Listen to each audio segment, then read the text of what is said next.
Hello friends, welcome to लक्ष्य academy Indore. तो आज की इस वीडियो क्लास में हम हिंदी के पहले टॉपिक वर्णमाला को आगे कंटिन्यू करते हुए व्यंजन के बारे में देखेंगे, यानी कॉन्सोनेंट के बारे में देखेंगे। और इस क्लास में कुछ भी पढ़ने का या फिर याद करने का नहीं है, सारी चीजों को प्रैक्टिकली समझना है और अपनी भाषा में, अपनी लैंग्वेज में उसको उतारना है। तो शुरू करते हैं व्यंजन। जैसा कि पिछली क्लास में हमने स्वर के बारे में लगभग सारी बातें देखी और स्वर की डेफिनेशन हमने बताई थी कि जो भी वर्ण बिना किसी अन्य वर्ण की मदद के बोले जा सकें वो स्वर होते हैं। आज व्यंजन स्टार्ट करेंगे तो व्यंजन की क्या डेफिनेशन बोलेंगे। ऐसे वर्ण हैं जो स्वर की मदद से बोले जाते हैं, यानी यदि स्वर नहीं होते तो व्यंजन को बोला नहीं जा सकता। कैसे? प्रैक्टिकल हमने पिछली क्लास में भी किया था। कोई भी व्यक्ति बोलेगा क, तो क में आ का साउंड आएगा, वो भी क के पीछे क। इसमें आ को यदि बाहर निकालेंगे तो आ ये रहा, और जो बचा हुआ है वो का हलंत वाला है। और ये जो हलंत वाला का लिखा है, ये इसी को आप कहते हैं शुद्ध व्यंजन या प्योर कॉन्सोनेंट। इसी के बारे में आज हम सीखेंगे। स्टार्ट करते हैं। सबसे पहला, व्यंजन कितने प्रकार के होते हैं?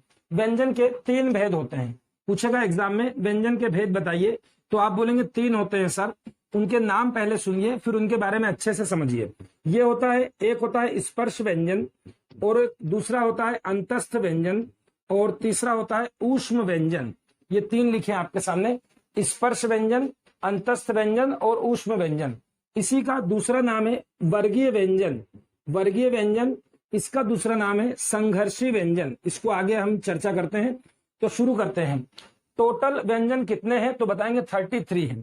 टोटल 33 कैसे बताएंगे? 25 इसमें है, इसमें 4 हैं, 4 हैं, और इसमें भी 4 हैं। तो आप देख सकते हैं 25 और 4 29, 29 और 4 33। टोटल व्यंजन कितने बताएंगे? 33। अब हम वर्गीय व्यंजन या स्पर्श व्यंजन की बात करते हैं। तो सबसे पहली बात कि इन व्यंजन को स्पर्श क्यों कहा जाता है? तो स्पर्श का मतलब होता है टच करना। ये व्यंजन किसी न किसी पार्ट को, जो हमारा मुंह होता है, इसमें कोई ना कोई पार्ट किसी पार्ट को टच करेगा तभी ये निकलेंगे। अभी प्रैक्टिकल करेंगे, इसलिए इनको भी स्पर्श व्यंजन बोलते हैं। इनकी संख्या 25 है। मैं लिख देता हूं, आपने देखा है सब बचपन में। क ख ग घ अंगा, इसको कोई भी अड़ा नहीं बोलेगा, अंगा है ये। अभी सिखाएंगे इसके बारे में। च छ ज झ अइया, च छ ज झ अइया, ट ठ ड ढ ण, त थ द ध न, और पा फा बा भा म। पा फा बा भा म, इनके बारे में आपको व्यवस्थित तरीके से सीखना है। सबसे पहली बात, इनकी संख्या 25 है और ये स्पर्श व्यंजन है। अब स्पर्श व्यंजन के अलावा इसका दूसरा नाम है वर्गीय व्यंजन। अब वर्गीय व्यंजन क्यों कहा जाता है? क्योंकि आप, सिंपल सी बात है, ये 5 ग्रुप में बटे हुए हैं। वर्ग यानी ग्रुप होता है, 5 ग्रुप में बटे हैं, इसलिए 5 वर्ग में बटे होने के कारण इनको वर्गीय व्यंजन कहते हैं। और ये पहला वर्ग आप इसके नाम से रखेंगे, का वर्ग। इसी प्रकार दूसरा चा वर्ग, तीसरा टा वर्ग, चौथा ता वर्ग, और 5वां पा वर्ग। अब इनमें सबके अलग अलग नाम हैं, अलग अलग फैमिली, 5 प्रकार के ये अलग अलग पांचों के नाम हैं। जैसे एक एक करके पढ़ते हैं। पहला, पा फा बा भा। देखिए, आपको सीखना है तो आपको बोलना भी पड़ेगा मेरे साथ। बोलिए, पा फा बा भा। इसकी क्या विशेषता है? देखिए, ये आपका होठ है, ये होठ है ऊपर वाला और ये नीचे वाला। दोनों होठ आकर चिपक जाएंगे ऐसे, और फिर जब होठ खुलेंगे तो मुंह से हवा बाहर निकलेगी, तो ये इनका उच्चारण होगा, आप बोल सकेंगे। मतलब ऊपर वाला होठ और नीचे वाले होठ को जब हम चिपकाएंगे और खोलेंगे तो ये लाइन निकलेगी। आप स्वयं बोलिए और इसका प्रैक्टिकल करके देखिए। पा फा बा भा, मतलब होठ को चिपकाकर ही खोलेंगे तो ही ये निकलेंगे। मतलब हम चाहें कि यदि मुंह खोल के पा बोले ऐसे, तो नहीं निकलेगा। आप कोशिश कर सकते हैं, ठीक है। तो इनका जो प्रैक्टिकल किया आपने कि सर ये होठ से निकलते हैं, होठ को चिपकाने से, इसलिए इस ग्रुप का नाम होता है औष्ठ्य। औष्ठ्य कहलाता है। औष्ठ्य मतलब वहां पर होठ है, आपका लिप्स, ठीक है। ये हो गया पहला। पा फा बा भा, ये दोनों होठ से निकलेंगे, इसलिए औष्ठ्य। दूसरा, इसके ऊपर चलते हैं, ये वाली लाइन, त थ द ध, त थ द ध, इसके बारे में सीखिए। देखिए, इसको थोड़ा चित्र में देखिए। ये आपकी जीभ है, ये आपकी जीभ है, ये आपका ऊपर वाला तालू है, नीचे वाला। ये आपके मान लीजिए दांत है, ये ऊपर वाले दांत है, ये नीचे वाले दांत है। तो आपकी जो जीभ है, जीभ आगे जाएगी और आगे उसको दांत मिलेंगे। दांत में भी 2, एक ऊपर वाले एक नीचे वाले। तो ऊपर वाले दांत के पास जीभ जाएगी और ऐसे टच करेगी, जैसे मैं टच कर रहा हूं, ये दांत है, ये जीभ है, तो ये दांत के पास जीभ जाएगी, टच करेगी और वापस आएगी, तो ये निकलेंगे। एक बार बोलिए, त, थ, मेरे साथ बोलिए, त, थ, और महसूस करिए, आप अपने मुंह में ध्यान दीजिए कि हमारी जीभ दांत से लग रही है या फिर नहीं। त, थ, द, ध। ठीक है, प्रैक्टिकल करके देख लिया आपने। तो ये दांत से निकलते हैं, इसीलिए इनका, इस ग्रुप का नाम हम दे रहे हैं दंतव्य। इसको रटना नहीं है, आपको सीखना है। दांत से निकलने वाले दंतव्य जिनमें होठ चिपक जाता है वो ओष्ठ है। कई बार आपने देखा होगा कुछ बुजुर्ग लोग, बहुत बुजुर्ग 80-90 साल के, जिनकी एज हो जाती है, दांत उनके सारे गिर जाते हैं। तो वो बूढ़े लोग बहुत 80-90 साल के जिनके दांत गिर जाते हैं, वो लोग तुतलाने लगते हैं। तो हम सोचते हैं क्यों तुतला रहे हैं।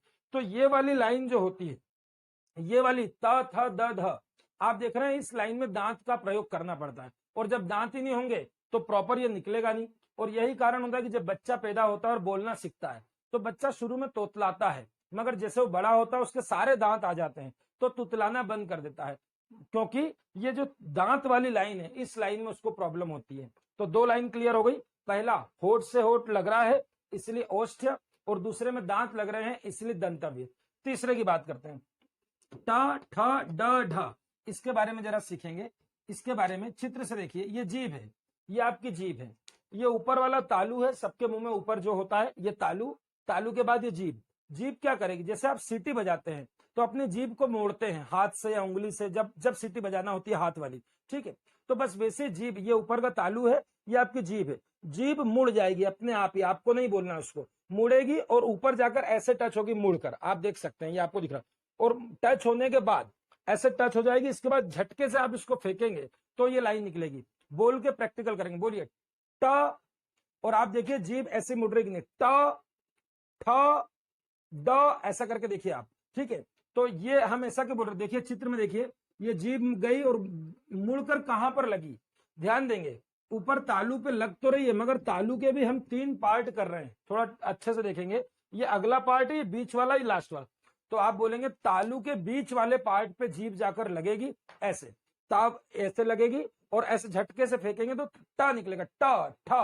और दूसरी बात, ये जो बीच वाला पार्ट है इसी का नाम होता है मूर्धा। मतलब ये जो हमारा ऊपर का तालू है, इसका बीच वाले पार्ट का नाम, बीच वाले भाग का नाम होता है मूर्धा। तो ये मूर्धा में जीभ जाकर टकराती है। दूसरी बात, यदि आप देखेंगे कि आप जीभ को ताकत से फेंकते हैं तो ज्यादा स्पष्ट निकलता है, ट, ठ। और आपको प्रैक्टिकल करना है कि जीभ ऊपर जा रही कि नहीं, तो आप एक काम करिए, टा बोलिए मत, बोलने की तैयारी करिए, ऐसे बोलना नहीं है, जीभ जाकर लग जाएगी, आप तैयारी करेंगे टा बोलने की, जीभ लगेगी टा। तो ये हो गया, मूर्धा पे लगती है इसलिए इसका नाम होता है मूर्धन्य, इसका नाम मूर्धन्य होता है।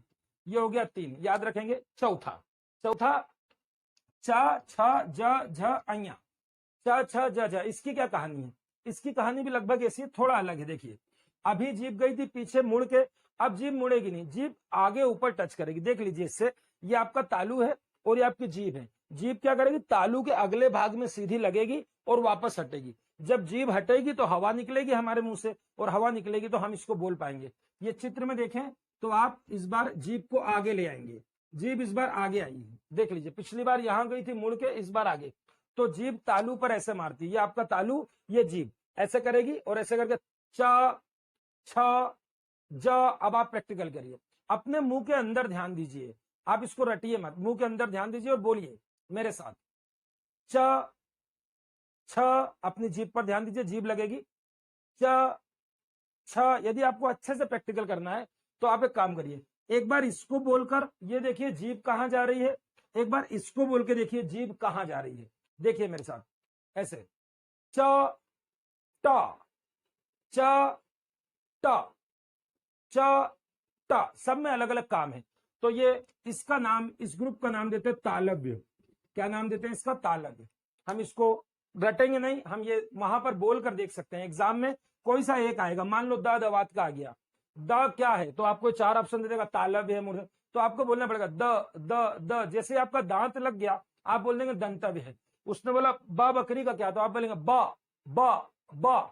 होठ से होठ लग रहा है तो आप बोल देंगे ओष्ठ है। ये होठ के लगने से होता है, दांत से होता है, और ये जीभ के बीच वाले भाग पे मारती है, तो आप इसको रटने के लिए ऐसा भी रट सकते हैं कि मुड़ के जाएगी तो मूर्धन्य, जीभ मुड़कर पीछे जाएगी तो मूर्धन्य, और सीधी ताली जैसी मारेगी तो तालव्य। ठीक है ना, ये मूर्धन्य और ये तालव्य। और लास्ट है क ख ग। क ख ग बिल्कुल सिंपल है, इसमें हमारे मुंह में जीभ का कोई काम नहीं पड़ रहा है, दांत का, तालू का कोई काम नहीं। ये एक ऐसा ग्रुप है, ये ग्रुप सीधा हमारे कंठ से बना बनाया निकलता है।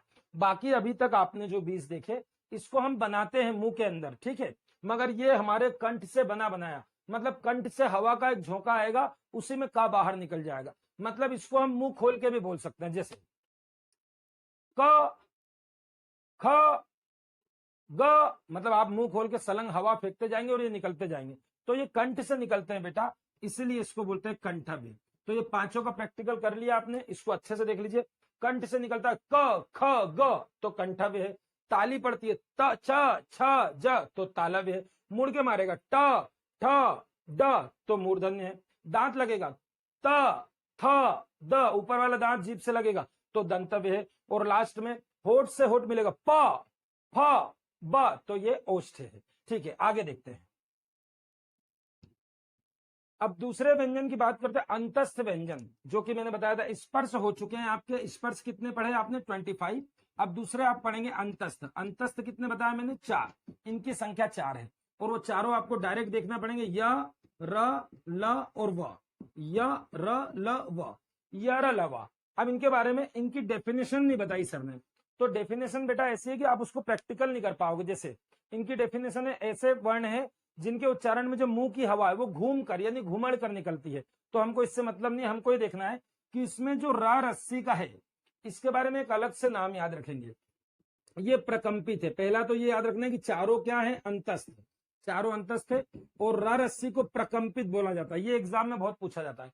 प्रकंपित क्या है बेटा? देखो, जब मुंह से हवा निकलती है और जब मुंह में आती है, तो मुंह में जो जीभ है वो उस हवा को रोकने का प्रयास करती है, ठीक है, तो जीभ क्या करती है? वाइब्रेट होती है, ऐसे जैसे मोबाइल वाइब्रेट होता है, तो जीभ में कंपन, कांपती है जीभ, इसलिए इसका नाम प्रकंपित। बोल के प्रैक्टिकल करेंगे। र, खुद स्वयं बोलिए और अपने मुंह के अंदर जीभ को देखिए, जीभ में कंपन हुआ कि र र र, और नहीं निकल रहा हो तो नहीं समझ में आ रहा हो तो 3 बार बोलिए सलंग र र र, तो आपको दिखेगा। बाकी आप बोलकर देखिए प म च, किसी में भी कंपन नहीं हो रहा, मगर र र। और इसका सबसे बेस्ट एग्जांपल, सबने बचपन में गाड़ी चलाई होगी और गाड़ी में आपने इसी र से आवाज बनाएगी, र ऐसा करके बनाते हैं आप। र क्यों बनाते? क्योंकि रा है, रा से वो साउंड आता है इंजन का। बाकी किसी वर्ण से तो आपने गाड़ी नहीं चलाई, म प ट क, इससे गाड़ी नहीं चलाई।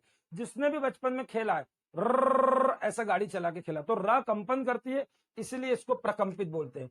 इसके बाद एक नाम और दे रहा हूं उसको, लुंठित। अब ये लुंठित क्या होता है? सिंपल सा है, इसी रा को बोलते हैं, क्योंकि जो हवा होती है वो लगभग लुढ़कती हुई निकलती है, ऐसा लिखा रहता है किताबों में, लुढ़कन सी लुढ़कती हुई निकलती है, इसलिए इसको क्या बोलते हैं? लुंठित। तो कांपती है इसलिए प्रकंपित, और लुंठित भी दूसरा नाम।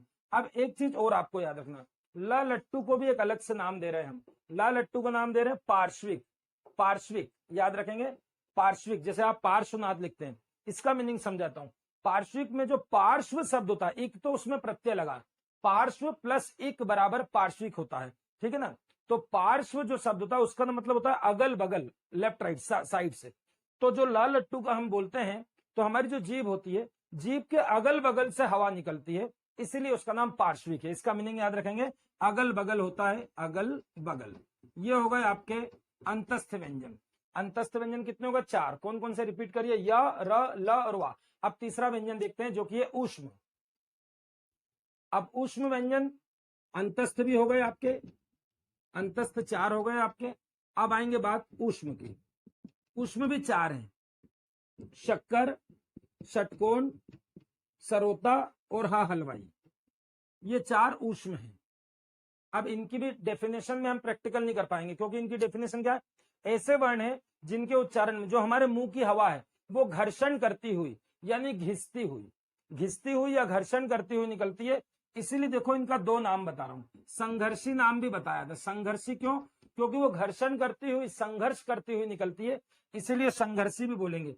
तीनों शाह इसमें आ जाएंगे और हा हलवाई का इसमें आ जाएगा। और ऊष्म इसका नाम क्यों पड़ा? क्योंकि जब घर्षण करती है तो हवा जो है वो गर्म होकर निकलती है, तो गर्म होने के कारण इसका ऊष्म नाम पड़ा, और घर्षण करती है इसलिए इसका क्या नाम पड़ा, संघर्षी। ये है कुल मिला के 33 व्यंजन, जिसमें 25 आपने देखे स्पर्श व्यंजन, 4 आपने देखे अंतस्थ व्यंजन, और 4 देखे ऊष्म व्यंजन। और अलग से याद रखा है आपने प्रकंपित या लुंठित रा रस्सी को बोलते हैं, और पार्श्विक ला लट्टू को बोलते हैं। अब हम कुछ इस अलग से एक्स्ट्रा व्यंजन देखेंगे, जिसमें हम 33 व्यंजन में उसको शामिल नहीं करेंगे, मगर अलग से भी कुछ व्यंजन होते हैं, उसको भी देख लीजिए।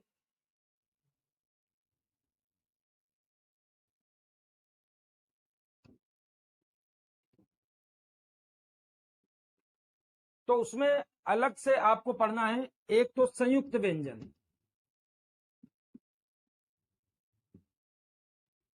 संयुक्त व्यंजन जैसा कि पिछली सेकंड क्लास में आपने पढ़ा था, संयुक्त स्वर भी होते हैं, आपको याद आ रहे हो तो, ए आए ओ आओ, 4 संयुक्त स्वर बताए थे।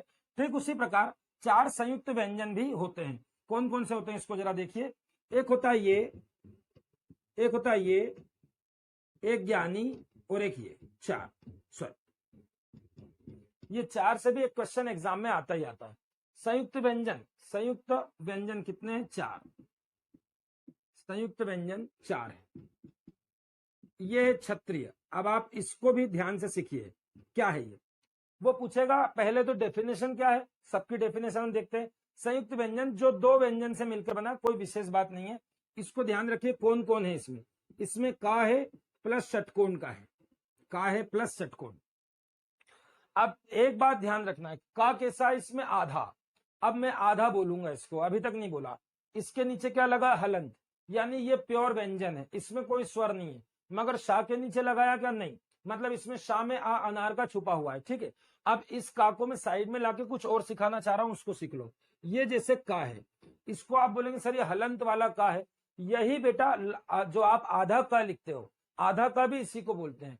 मतलब यदि का कबूतर को आधा करना है तो उसके 2 तरीके हैं। या तो आपने देखा होगा ऐसे काट के लिखते हो आप, जिसमें आप लिखते हो क्या, ठीक है ना, आप बोलते हो क्या, तो ये क्या में इसको लिखते हो। दूसरा तरीका या तो हलंत लगा दे, मतलब इसको आधा करने का 2 तरीका होता है।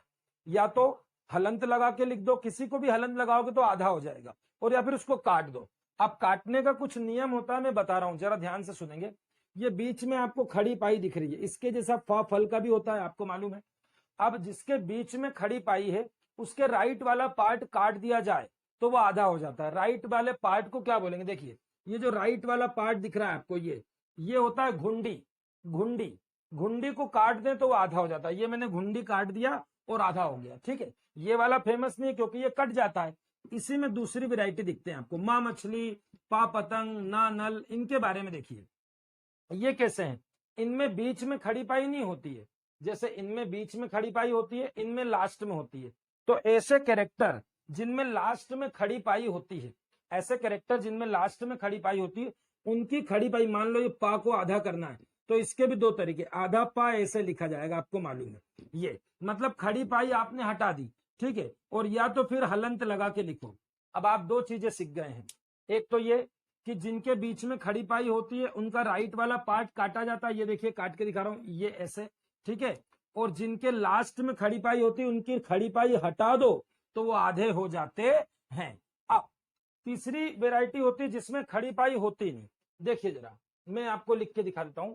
ट टमाटर, ठ ठठेरा, ड डमरू, ढ ढक्कन का, द दवात का। ये आपको कुछ देख रहे हैं, इनमें खड़ी पाई नहीं है। और आप खुद सोचिए कि इनको काटा भी नहीं जा सकता। बताओ कहां से कटेंगे ये, कि राइट लेफ्ट का कोई कॉन्सेप्ट ही नहीं है इनके पास जो काटेंगे। मान लो ठा दिख भी रहा है, ठा को आपने राइट से काट दिया, राइट से काट दिया कि सर हम ठा को काट के टा टमाटर बनाएंगे, तो कंफ्यूज हो जाओगे कि आधा ठा ठठेरा है या पूरा टा टमाटर है। इसीलिए आप बोलेंगे ये लोग कटते नहीं, और इनको यदि आधा लिखना हो तो इनका सिर्फ एक ही तरीका होता है, वो हलंत लगाकर लिखे जाते हैं। ये आधे कैसे लिखे जाते हैं, हलंत लगाकर। यहीं पर आपको एक प्रैक्टिकल बहुत अच्छी चीज सीखने को मिलेगी जिसमें आप बचपन से गलती करते हैं। जैसे अब यहां पर आपको एक डायलॉग दे रहे हैं, वो डायलॉग याद रखना मेरी तरफ से, जो कटते नहीं वो लटकते हैं, जो कटते नहीं वही लटकते हैं। अब ये लटकते क्या होता है, देखिए मैं आपको कुछ चीजें सिखाता हूं, ठीक है। अब देखिए आप बचपन से लिख रहे हैं विद्या, भगवान विद्या दे दो, भगवान विद्या दे दो। कॉपी में भी आप कई बार रख लेते हैं उसका, वो विद्या एक पंख आता है, ठीक है। तो आपको मालूम है कि ऐसा लिख नहीं सकते, ऐसा लिखेंगे तो मैडम मारेगी कि आपने तो धा धनुष का बना दिया। ठीक है, आपको ये भी मालूम है कि विद्या में यदि ऐसा लिखूंगा तो भी मैडम मारेगी। बीघा हो जाएगा, घा घड़ी का है, और हमारे पास यही दो चीजें थी, या तो विधा होगा या बीघा होगा, तो ये दोनों ही गलत होता है। हमको मालूम होता है कि हम यहाँ पर गोल बनाएंगे तो भी गलत, कुछ नहीं करेंगे तो भी गलत। तो हम तो बचपन से समझदार होते हैं, और हम क्या करते हैं, यहाँ पर हम थोड़ा सा गुचुर मुचुर कर देते हैं, और गुचुर मुचुर करके इसको घुमा देते हैं, और मैडम भी पास कर देती है कि ये विद्या लिखा है। ठीक है ना। तो ये क्या है जो आप ऐसा लिखते हैं, ये वास्तव में दादवात है। देखिए, आपको अच्छे से प्रैक्टिकल करना है। तो ये विद्या में, ये विद्या ऐसे लिखा जाता है। उसमें घा घड़ी और धा धनुष तो है ही नहीं, उसमें या यति का है। ठीक है, अब मैंने आपको बताया दा दवात के नीचे क्या लगा है, हलंत। ठीक है, ये दा क्या काटा जा सकता है? नहीं, कटेगा नहीं। तो अभी मैंने सिखा, जो कटेंगे नहीं वो लटकेंगे, जो कटते नहीं वो लटकते हैं। तो देखो कैसे लटकाऊंगा, बराबर इसको वी लिख दो। ये लिखा आपने दा दवात, जिनको काटा ना जा सके उनको ऊपर ले जाके चिपका दो छोटा सा। ठीक है, और जो पीछे वाला कैरेक्टर है उसको उसी में ज्वाइंट करना पड़ेगा आपको। देखिए, मैं दा में या को ज्वाइंट कर रहा हूं। ये है विद्या जो आप बचपन से लिख रहे हैं। यहां पर जो आप ऐसे करते हैं, वी के बाद थोड़ा सा पेन ऐसे हिला के गुचुर मुचुर करके, वो गुचुर मुचुर क्या है आपको समझ में आ गया, वो दा दवात का है। और जो पीछे बन रहा है वो या यति का है, जो उससे जुड़ गया। इसमें के कई शब्द आप देख सकते हैं। एक विद्या दिखाया मैंने, इसको अभी बाद में लिख लेंगे। एक मैं दिखाता हूं उद्योग। उद्योग में भी सेम कंडीशन, उद्योग में भी हम जल्दी से लिखते हैं, ऊ थोड़ा सा गुचुर मुचुर उद्योग। हम ध्यान ही नहीं दे पाते बचपन से बड़े होते कि हम लिख क्या रहे हैं, ना तो धा धनुष का ना घा घड़ी का, क्या कर क्या रहे। ठीक है, तो इसको देखेंगे तो ऐसे ही बनेगा ऊ, और ये दा कटेगा नहीं, जो कटते नहीं वो लटकते हैं, और ये बन गया दा। ऊपर लटका दिया, पीछे वाले को उससे जोड़ देना। जैसे पीछे वाला या है तो या जोड़ दिया, ये उद्योग। तो ये आगे और सीखने को मिलेगा। अगली क्लास में जब अयोग वाह पढ़ाऊंगा, अम और आह, वहां पर और अच्छे तरीके से सिखाऊंगा इसको। ठीक है, अभी तो इतना याद रख लिया कि ये लोग कटते नहीं हैं, और जो कटते नहीं है उनको या तो हलंत लगा के लिखो, पूरा साइज में लिखो, और नहीं तो उनको ऊपर ले जाके छोटा कर दो, पिछला कैरेक्टर जोड़ दो। ऐसे बहुत सारे शब्द बनते हैं हमारी हिंदी में। तो अब यह बात आ गई, अपन अपनी बात पे आ जाओ वापस। अभी आप सीख गए आधा कैसे होता है, बीच वाले में आधा कैसे काट के घुंडी काटेंगे, जिसमें पीछे लगी है खड़ी पाई उसकी खड़ी पाई हटा देंगे, और जिसमें मैंने बताया टा ठा डा, इनमें खड़ी पाई होती नहीं तो ये कटते भी नहीं है, ये सीधे लटकते हैं। अब बात करेंगे क्षत्रिय। अब क्षत्रिय में क्या दिख रहा है आपको, का कैसा है, आधा है, और षटकोण कैसा है, पूरा। पूरा का मतलब होता है मेरी भाषा में कि जब मैं पूरा बोलूंगा आप समझेंगे उसमें स्वर है, और जब मैं आधा बोलूंगा उसमें स्वर नहीं है, प्योर व्यंजन है। अब जैसे मैं लिखता हूं कक्षा, कक्षा, आप कक्षा में बैठे। अब कक्षा में भी हमारे मुंह से चा चम्मच का और छा छाते की आवाज आती, कक्षा। यूपी में ज्यादा कक्षा 5, कक्षा 6, गलत है। ठीक है ना। आप इसको तोड़ के देखिए, का, ये काय से बना है आपको मालूम पड़ गया, ये आधा और ये पूरा, आधा पूरा। तो ये लिख दिया मैंने आ, आधा इसका ये लिख दिया।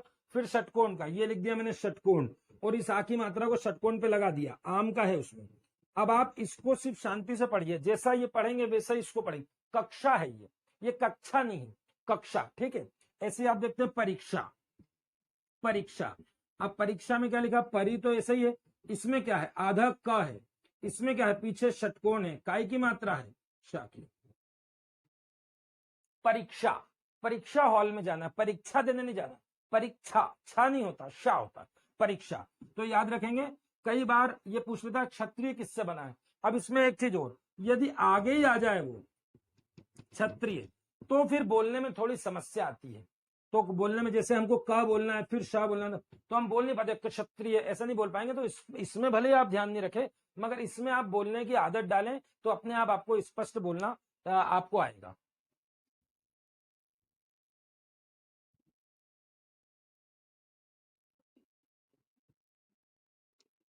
अब दूसरा है त्र। त्र में आपको साउंड ही मिल जाएगा, त और रा का साउंड रहा, त्र त्र। तो आपको इसमें कुछ सिखाने की जरूरत नहीं। त इसमें आधा है और रा इसमें पूरा है, पूरा मतलब स्वर है, दो हो गए। तीसरा ज्ञानी, ये सबसे इंपॉर्टेंट है, इसलिए सर इस पे स्टार लगा रहे हैं, क्योंकि जैसा आवाज आती वैसा बनता नहीं। ज्ञानी का मतलब ज्ञा और ना की आवाज आ रही, मगर ज्ञानी में ना तो ज्ञा है ना है। इसमें बेटा जा जहाज का है। अब कंफ्यूज नहीं होंगे, ये बहुत क्रिटिकल है। जा जहाज से बना मगर जानी नहीं है, ज्ञानी है। ठीक है, और जा जहाज के पीछे भी क्या लगाया उसने, अइया। अइया में स्वर लगा दिया अनार का, तो जा आधा और अइया में आ अनार का स्वर लगा, ध्यान रखेंगे। तो ये जा से बना है मगर जानी नहीं है, ज्ञानी है। तो यही वाला एग्जाम में पूछ लेते हैं कि ज्ञानी किससे किससे मिलकर बना है। अगली बात करें, श्रवण कुमार वाला श्रा, और इसमें भी साउंड आ रहा होगा, शक्कर का लगाना है और रा रस्सी पूरा लगाना है।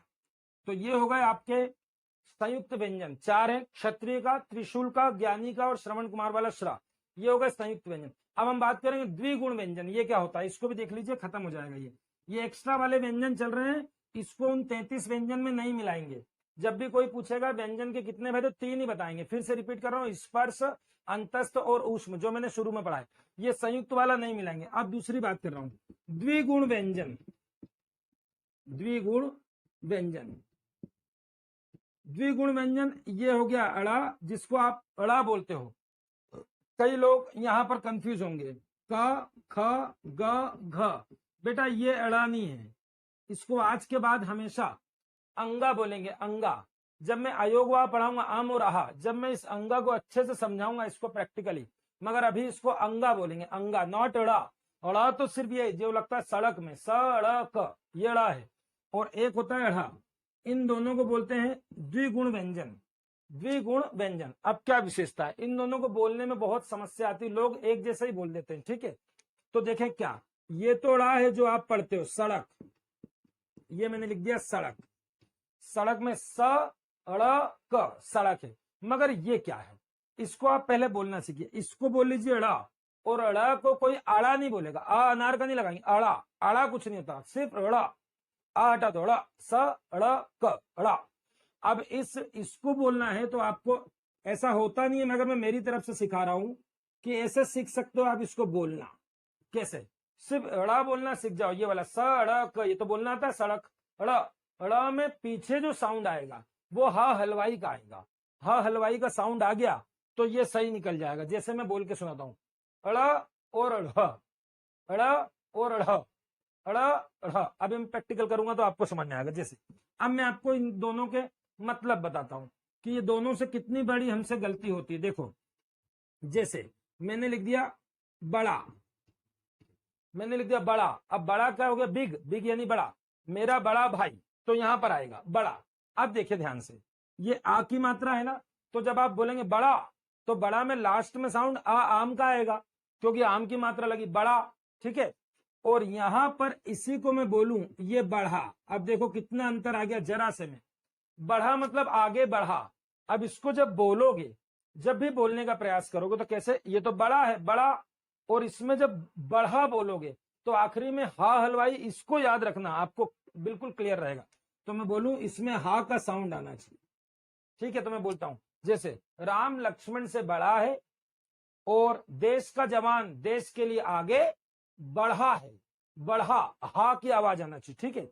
ये एक और देख लो आप, ये देख लो, वो तो बड़े लोग हैं, बड़े, बड़े इंदौर में बहुत बोलते हैं, और बड़े दोस्त को, बड़े, तो बड़े में मात्रा क्या, एक ही, तो आप बोलेंगे बड़े, ए का साउंड आएगा, ठीक है। मगर जब इसी को यहां पर लाओगे, इस पर, तो आप क्या बोलेंगे, आप में मैंने बता दिया यहां पर हा हलवाई का साउंड चाहिए, तो हा हलवाई पे एक ही मात्रा लगा के देखिए, हे की आवाज आना चाहिए। तो देखिए, वो मुझसे बड़े हैं और हम आगे बढ़े हैं, वो मुझसे बड़े हैं और हम लोग आगे बढ़े, बढ़े, हे की आवाज आएगी, ठीक है। ऐसे कई सारे शब्द होते हैं जो हम गलत कर जाते हैं, बोलने में भी और लिखने में भी। जैसे अन्य, अन्य की बात करूंगा, आज के बाद आप लोग पढ़ाई नहीं करेंगे। पढ़ाई कैसे करेंगे, देखिए, अब मैं बोलूं पढ़ा, मैं रात भर पढ़ा, ठीक है, तो पढ़ा मतलब बिस्तर पे पढ़ा, ठीक है। और ये मैंने रात भर पढ़ा, पढ़ा, पढ़ा, हा हलवाई का साउंड नहीं, पढ़ा, ठीक है। और आप यदि और ज्यादा देखें तो आगे चल के मैं तीसरे वीडियो में आपको सिखाऊंगा अल्प प्राण महाप्राण। अल्प प्राण का मतलब होता है जिसमें आवाज हवा कम आए, मुंह से कम मात्रा में हवा निकले। महाप्राण मतलब जिसमें ज्यादा मात्रा में हवा निकले। तो ये अल्प प्राण माना जाता है और ये महाप्राण, ठीक है, और इसमें ज्यादा हवा निकलती है। आप ऐसे चेक कर सकते हो, जब ये वाला बोलेंगे आप तो बड़ा निकलेगा, आवाज ज्यादा निकलेगी, थोड़ी सी गर्म हवा निकलेगी। हवा ज्यादा भी निकलेगी, थोड़ी गर्म। गर्म क्यों निकलेगी, जरा सोचिए आप, इसमें कौन क्या किसका साउंड आ रहा है, हा हलवाई का साउंड आ रहा है। अभी आपने पढ़ा हा हलवाई, वो गर्म वाले में, ऊष्म वाले में पढ़ा।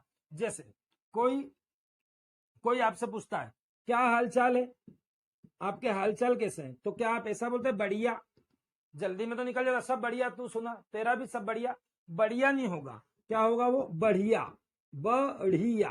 अब देखो ई की मात्रा लगी है, तो ई की मात्रा यहां पर साउंड क्या चाहिए मुझको, ही का साउंड चाहिए। और भैया सब बढ़िया, हिया आवाज आएगी लास्ट में, इया नहीं आएगी, हिया, हा हल भाई, बढ़िया। जैसे वहां पर बोलेंगे बड़े बूढ़े ने कहा है, तो बड़े तो सीख है, बड़े ठीक लिखा है, बड़े बड़े होता है, बड़े मतलब बड़े बड़े लोग, बूढ़े होता है, बूढ़े नहीं होता, बूढ़े, बूढ़े मतलब वृद्ध लोग, तो बड़े बूढ़े कह गए हैं। जल्दी में बोलते हैं बड़े बूढ़ों ने कहा, बूढ़े क्या होता है, बड़े बूढ़ों ने कहा है, एक बात। दूसरी बात, एक बार आपने देखा हो जैसे कड़ी, कड़ी, अब कड़ी का मतलब होता है चीजों को बांधना, कोई चीज की कड़ी होती है जिससे बांधते हैं, ठीक है ना। अब ये कड़ी होता है, और एक जो आप घर में बनाते हो और खूब खाते हो वो क्या होता है, वो कढ़ी होता है, कढ़ी, बेसन वाली कढ़ी है वो, ठीक है ना। तो याद रखेंगे, मैं लिख दूंगा कड़ाई, कड़ाई से पालन करो, जितने भी नियम बता रहा हूं काय से पालन करो, कड़ाई मतलब कड़क, कड़क, ठीक है ना। और मैं बोल दूंगा कढ़ाई, कढ़ाई, तो आप इसमें सब्जी बना लेना, क्या बना लेंगे, सब्जी बनाने की कढ़ाई, ये वही कढ़ाई है। तो ये हो गया ड़ा और ढा, इन दोनों को क्या बोलते हैं, द्विगुण व्यंजन। अब आगे देखते हैं, अब लास्ट में एक चीज और देख लीजिए, द्वित्व व्यंजन क्या होता है, द्वित्व, ऐसा नहीं समझ में आ रहा हो तो ऐसा लिख देता हूं, दा आधा है बेटा, द्वित्व, ये भी ध्यान रखना, दा आगे लगा है तो अब ये ऊपर लटकेगा नहीं, सबसे आगे होता है तो इसको ऐसे ही लिखा जाता है, द्वित्व। जैसे आप लिखते हो मेरे द्वारा, किसके द्वारा, मेरे द्वारा, ठीक है ना, तो ये द्वारा है। अब देखिए द्वित्व क्या है, कुछ भी नहीं है, लिख देता हूं दिल्ली बिल्ली, खत्म। अभी यहां पर लिख देगा अच्छा, तो ये गलत है। मतलब द्वित्व किसको बोलते हैं, जब दो एक जैसे व्यंजन पास पास में आ जाएं, जैसे लालट्टू लालट्टू, दिल्ली बिल्ली, कच्चा, सॉरी कच्चा, कच्चा, ये कच्चा गलत है क्योंकि इसमें चा और छा है, कच्चा, तो ये होता है द्वित्व व्यंजन। कई बार 4 क्वेश्चन दे देगा, एक दे देगा अच्छा, एक दे देगा कच्चा, 4 दे देगा और उसमें एक ऐसा देगा और बोलेगा द्वित्व व्यंजन पहचानिए, तो आप पहचान लेंगे ये था द्वित्व। तो आज हमने व्यंजन के बारे में देखा, स्पर्श, अंतस्थ, ऊष्म, 3 मेन व्यंजन जिनकी संख्या 33 है, और अदर से संयुक्त व्यंजन 4, द्विगुण व्यंजन अभी बता ड़ा और अढ़ा, और लास्ट में द्वित्व के बारे में सिर्फ जानकारी रखें। आज के लिए इतना काफी है, मिलते हैं अगली क्लास में। जय हिंद, जय भारत।